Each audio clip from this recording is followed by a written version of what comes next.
Greetings, ladies and gentlemen. My name is Somadibrata, and today I'll be bringing a speech about humanity exploration in new normal life. It's been just short of a year that the world underwent a major crisis because of the coronavirus pandemic. An incident that the governments expected to only last several weeks, or at most several months, blew out of proportions. And even to this day, we are yet to predict when it will all be over.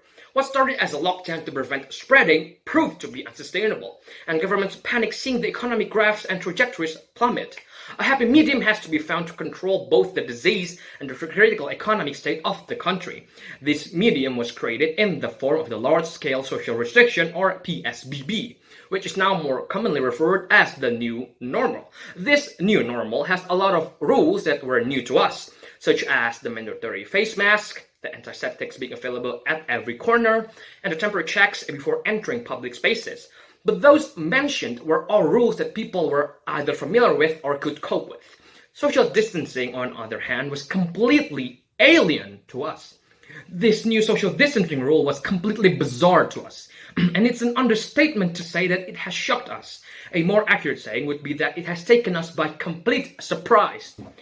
There are so many things that I'm sure everyone could relate to when talking about the drawbacks of social distancing, especially when it comes to humanity and the values that we deem important in society. Before we get into that, we must first discuss humanity in general. Humanity, in philosophical terms, is the virtue associated basic ethics of altruism derived from the human condition. It symbolizes value that we stand by most, such as kindness, love, and compassion towards each other. So how does this social distancing harm humanity? First of all, humans are by nature very social creatures. We need each other to keep us company and share our lives with. We desire to talk to others, whether it be about important things such as work, or even the smallest trivial things such as what we had for the lunch that day. We desire to banter and joke around with friends and connect to one another on personal levels. This basic human social need is the single biggest problem in the execution of social distancing.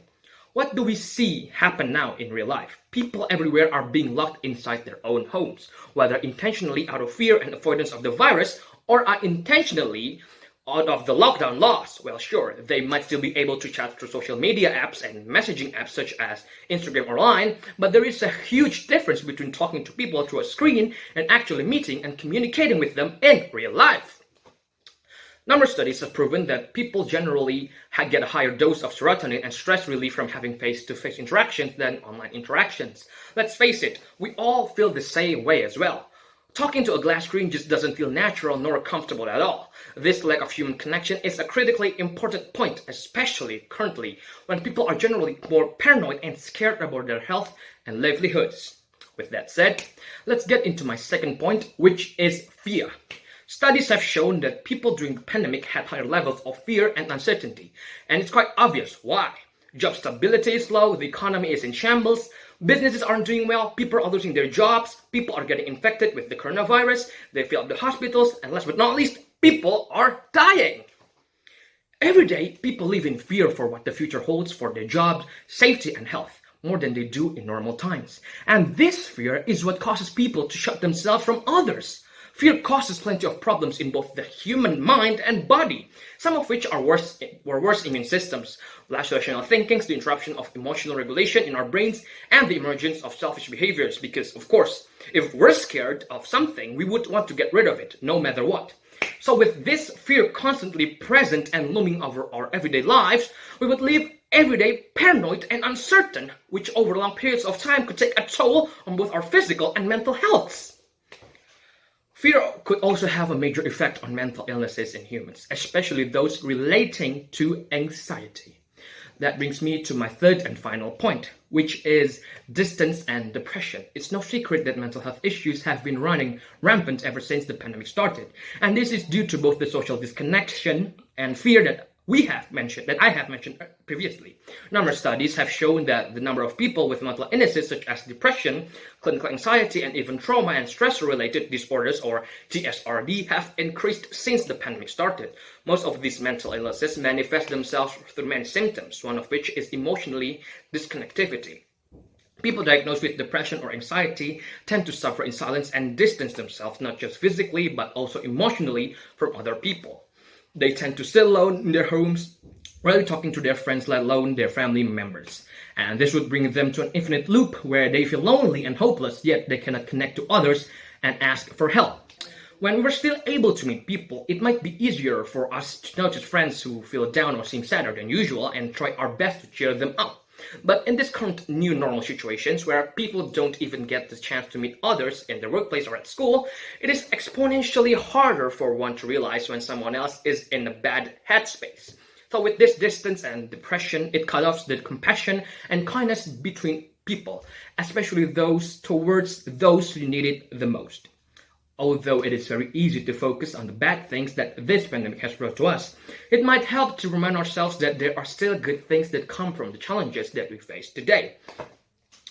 The main thing that I would like to bring up is that during these terrible times, we get to appreciate other people and the company they give to us more than we would normally do.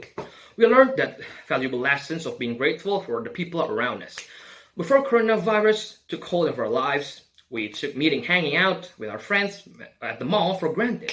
We dreaded social events and meetings that one extended family members that nobody really liked during big family gatherings. When students first heard that schools would be extending their holidays in March of 2020, they were ecstatic that they didn't have to go back to a place that they call hell. What those students, myself included, didn't realize was how much we would miss our friends and the little shenanigans we would be up to in our class. All the way our teachers scolded us when we weren't paying attention in class. After a year of this pandemic, we look back fondly in all of those memories we created and all the kindness, compassion, joy, and laughter that we shared with our friends. We learned to not take the humanity we feel when we have the opportunity to meet face to face for granted anymore. And we can better appreciate and cherish our times creating memories and spreading love to others every time we get the chance to. Another benefit that we see presented is family.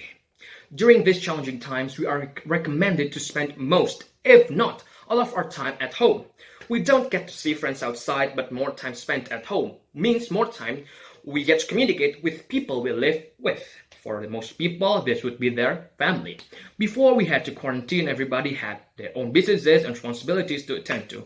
Parents generally had to work to support the family, and their children had to spend most of their time either in school or out with their friends. Most families didn't have that much time to spend with each other, given the fact that even when the breadwinner or the children arrived home, they were mostly too tired and wanted some space to do their own thing. This has completely turned around now that people are stuck at home. Not only do we have the whole day to talk to each other and spend more time bonding with our family, we are more incentivized as well, seeing that they are the only ones truly there for us physically and not just through an electronic device. In my speech, I presented to all of you with 3 harms that social distancing and a new normal life present to humanity, but I only presented 2 benefits. With all that said, we can see that the harms presented are only short terms and would completely disappear once the pandemic ends, and while the benefits gained would have long-term impacts. For these reasons alone, I would be inclined to say that this whole debacle has proven to have a bigger positive impact than it had drawbacks.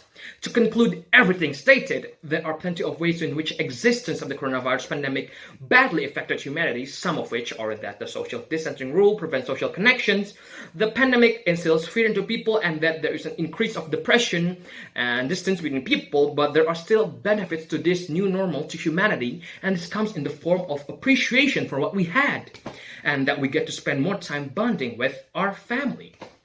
And that's all for my speech today. Thank you very much.